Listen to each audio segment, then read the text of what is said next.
ঝর্ণার রান্নাঘরে স্বাগতম। আজকে আমি বানাবো ডাল ভরা পুরি।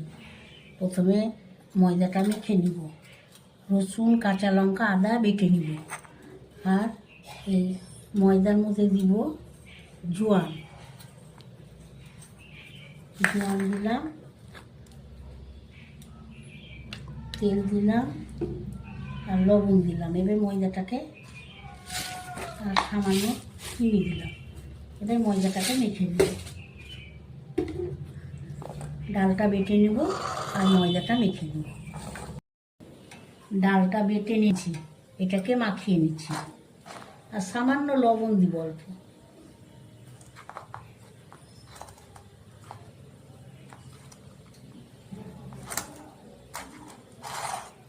এটা আমি ময়াম দিয়ে মেখে নিয়েছি, সামান্য চিনি, তেল আর লবণ। ময়দাটা 8 ঘন্টা মতো মেখে রেখেছিলাম আর জোয়ান দিয়েছি এর মধ্যে। লেচি কেটে নিয়েছি, এবার একটা একটা করে পুর ভরে আমি বেলে নেব।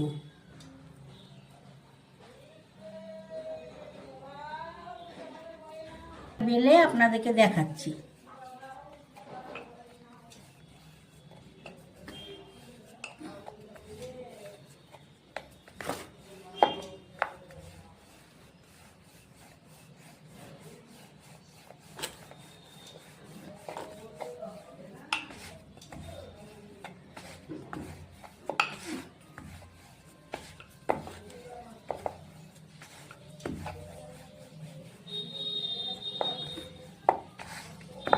একটা বেলে নিলাম আর একটা বেলে নিই, প্রত্যেকটা নিচিতে এই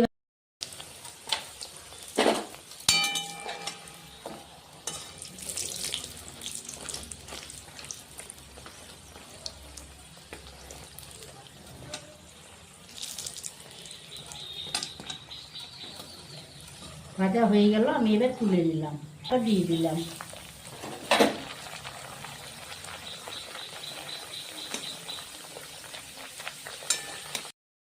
আমি ডাল ভরা পুরি ভাজলাম, এটার নাম ডাল পুরি। তো আপনারা আমার ইয়েটা দেখবেন, রেসিপিটা দেখে আপনারা বাড়িতে এইভাবে বানাবেন। কেমন হয়েছে আমাকে কমেন্টে জানাবেন। আমার চ্যানেলটা সাবস্ক্রাইব করে দেবেন, শেয়ার কমেন্ট করে দেবেন।